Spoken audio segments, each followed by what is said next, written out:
Bonjour frères et sœurs, tu n'adoreras que ton Dieu créateur, lui seul, tu glorifieras.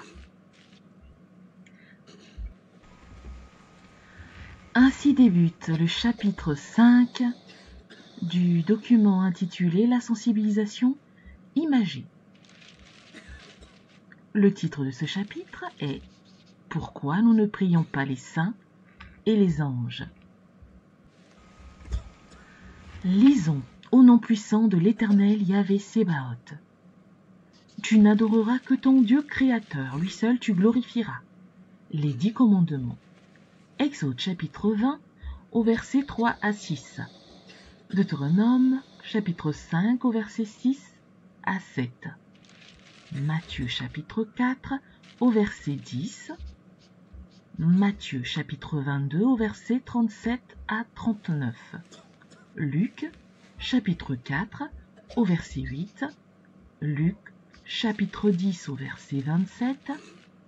Apocalypse chapitre 19 au verset 10 et Apocalypse 22 au verset 8 à 9.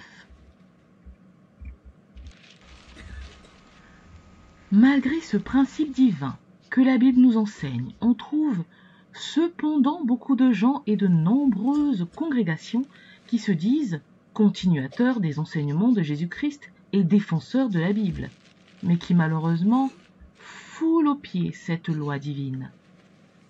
La Bible est pourtant la même partout, et toutes les Bibles ont les mêmes versets que nous lisons à longueur de journée. C'est là une abomination, consciemment préméditée envers l'Éternel. Deutéronome 17. Que sont les anges, les saints, les hommes? L'ange est un serviteur de Dieu. Son travail, c'est de servir Dieu, exécuter les ordres de Dieu partout où il l'envoie, et de l'adorer, le glorifier à tout moment. Il n'a d'autre travail ou occupation que cela. Il n'a jamais eu d'existence terrestre. Le saint est un homme qui a vécu sur la terre, qui a bien servi son Dieu pendant l'existence terrestre, tant par ses œuvres que par sa soumission, en se mettant entièrement à son service et donc à mériter le royaume des cieux. Pour récompense, Dieu l'a appelé et l'a placé dans un de ses plans. Mais chez Dieu, on ne peut pas se croiser les bras, car Dieu n'aime pas les paresseux. Le saint se met automatiquement au service de Dieu et travaille sous ses ordres. Il adore, loue et glorifie son Dieu. Le saint est donc parfaitement un serviteur de Dieu. L'homme, par sa nature, est un serviteur de Dieu, bien que nous l'ignorions, ou que nous fassions semblant de l'ignorer. Apocalypse 19 au verset 10. Apocalypse 22 au verset 8 à 9. C'est son premier travail avant tous les autres. Tout ce que nous faisons de bien ou de mal est une manière d'accomplir la volonté de Dieu. Ne savons-nous pas que lorsque nous travaillons au bureau, au chantier, à l'école, etc., nous accomplissons l'œuvre de Dieu? Nous n'y pensons peut-être pas, mais pourtant c'est bien cela que nous faisons. Car n'oublions pas que Dieu nous a créés à sa ressemblance. Genèse 1 au verset 26 et Jean 10 au verset 34. Donc, nous sommes des continuateurs de son œuvre sur terre. Oui, nous sommes émerveillés par des découvertes et inventions que nous faisons. Et l'on se demande où celles-là étaient cachées avant que nous les ayons découvertes ou inventées. Alors que des siècles, nous y passions et repassions sans que rien ne se produisit. Tout simplement parce que Dieu, en nous créant, nous a dotés de cette faculté de créateur qui est une partie de sa nature, et par conséquent, comme il le fit lui-même, nous sommes en train de répéter ce que Dieu a déjà créé, et c'est à ce juste titre qu'il nous a fait maître de sa création. Hébreux 1 au chapitre 1 à 2. Il n'y a rien de nouveau sous le ciel que nous découvrons et que nous inventons. Tout est uniquement question de temps et de notre effort, car il est dit Cherchez et vous trouverez. Matthieu chapitre 7, au verset 7 à 8. Voilà une explication hâtive sans doute, mais qui peut nous aider à comprendre le pourquoi de la science, laquelle fait partie intégrante de la vie divine. Il n'y a pas donc de monde ou de vie spontanée. Puisqu'il est un serviteur de Dieu, outre les œuvres qu'il accomplit, l'homme doit adorer Dieu, le louer, le glorifier et lui rendre des actions de grâce. Faisons maintenant l'analogie. L'ange est un serviteur de Dieu. Le saint est un serviteur de Dieu. L'homme est un serviteur de Dieu. Nous sommes donc comme trois ouvriers qui travaillent chez un même patron. Nous nous appelons Tati, Okemba, Malonga, et notre patron s'appelle Bileko. Si moi, Malonga, je suis fauché au milieu du mois et que je veuille emprunter 5000 francs au patron pour renforcer ma popote et terminer mon mois, est-il possible que j'aille consulter Okemba en lui disant « Va trouver notre patron et demande-lui de me prêter 5000 francs ». Je crois que cela n'est pas possible.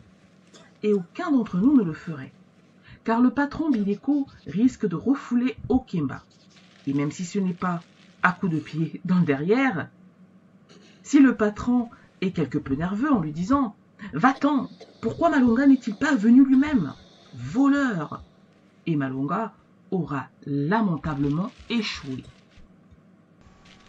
C'est pourtant ce que nous faisons. Malgré les avertissements de la Bible, « Je suis le chemin, le pont qui relie à Dieu », dit Jésus, dans Jean 14 au verset 6 et Jean 10 au verset 9. Nul ne peut aller chez mon Père sans passer par moi. Jean 14 au verset 7. Tout ce que vous demanderez à mon Père par moi, vous l'obtiendrez. Jean 14 au verset 13 et Jean 14 au verset 14. Que cherchons-nous encore de plus? Dieu donc veut que l'homme s'adresse directement à lui et ne veut pas d'intermédiaire. Voulons-nous savoir pourquoi? Rappelons-nous de l'histoire de Satan. Satan, à cette époque, Lucifer, ange de lumière, était le premier ministre du gouvernement céleste, et Dieu lui avait accordé une grande confiance. Tous les anges également avaient beaucoup d'estime pour lui et lui devaient obéissance, car c'était leur chef. Nous avons vu par la suite comment Lucifer a désobéi à Dieu, comme il est devenu Satan, et comment il a dû entraîner toute une multitude d'anges à la perdition. Qui nous dit que cela ne puisse pas se répéter un jour avec Saint Michel, la Sainte Vierge Marie, Saint Christophe, Sainte Thérèse, Sainte Rita et les autres saints et anges? Que deviendra cette multitude d'hommes qui se sont accrochés à eux? Dieu ne veut plus subir une perte semblable de ses âmes, et c'est pourquoi il ne veut plus se servir d'intermédiaire. Jean chapitre 14 au verset 13 à 14. L'ange, le saint et l'homme sont des serviteurs de Dieu.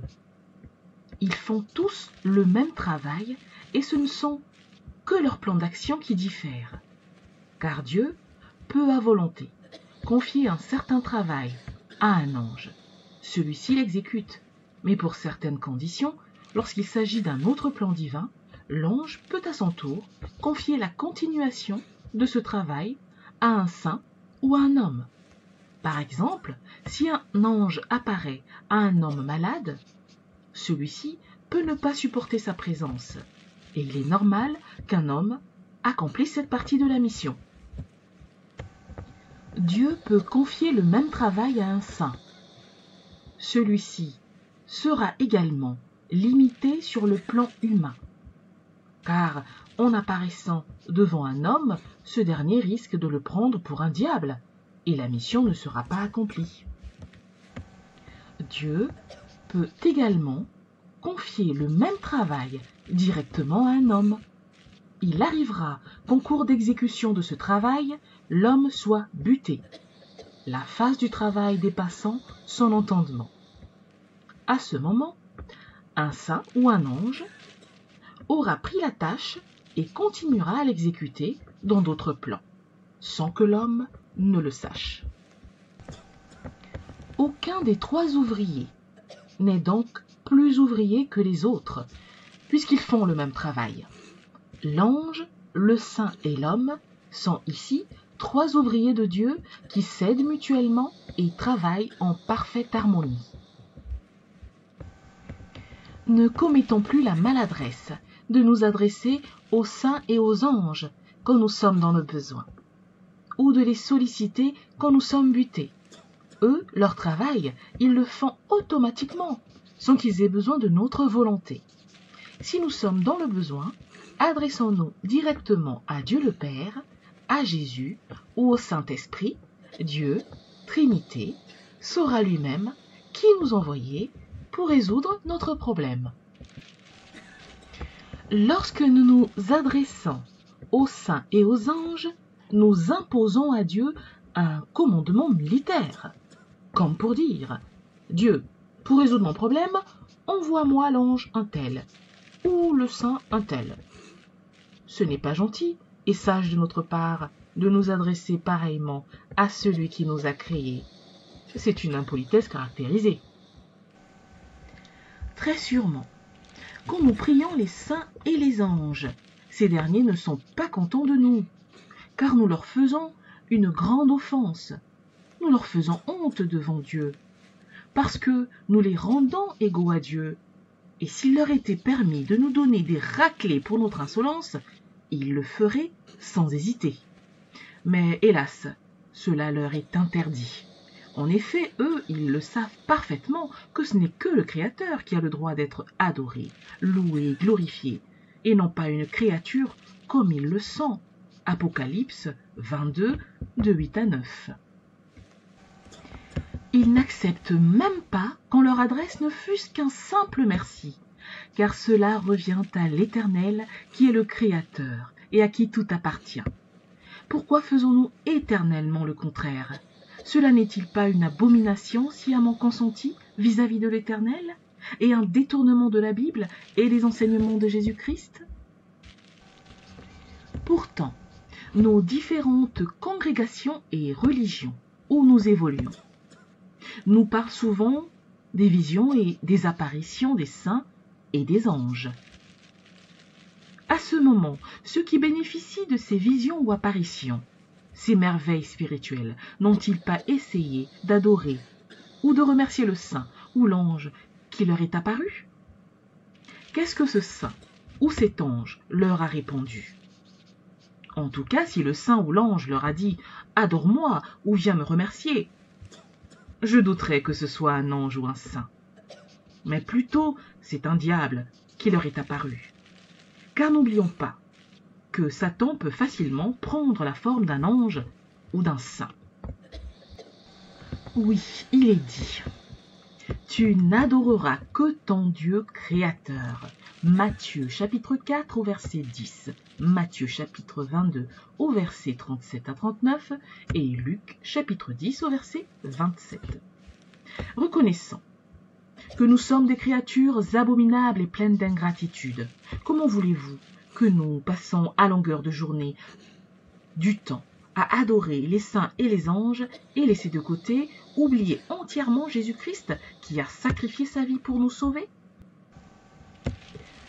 Où avons-nous appris, dans l'histoire de Dieu ou des églises, et qu'on nous a enseigné que si nous sommes délivrés de la perdition et de l'obscurantisme où nous étions plongés et condamnés, depuis Adam et Ève, en passant par l'événement de Noé, c'est grâce à un tel saint ou un tel ange. Jésus-Christ n'est-il pas le seul ? Et pourquoi voulons-nous l'oublier ?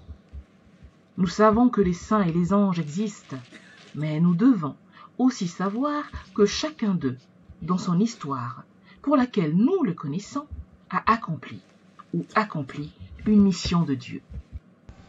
Ils nous servent de modèle, c'est-à-dire que nous aussi, nous devons travailler, servir Dieu comme eux, ils l'ont fait, afin que nous aussi, nous devenions comme eux. Le culte des saints et des anges n'est autre qu'une doctrine magique qui a pour but d'offenser Dieu et par ce fait de nous écarter de l'Éternel. Car Dieu chasse les auteurs des abominations. Deutéronome 17, au verset 1 à 3. Deutéronome 18, au verset 9 à 12. Chers frères et sœurs, nous sommes arrivés au terme du chapitre numéro 5 du document La sensibilisation imagée, chapitre intitulé « Pourquoi nous ne prions pas les saints et les anges ?» Je vous donne rendez-vous pour le chapitre numéro 6 intitulé « Pourquoi des déboires dans les interventions ?» Je vous dis donc à bientôt. Portez-vous bien, que l'Éternel Yahvé Sébaoth, Yémilou Foiseti Kwabo, vous bénisse. Au revoir.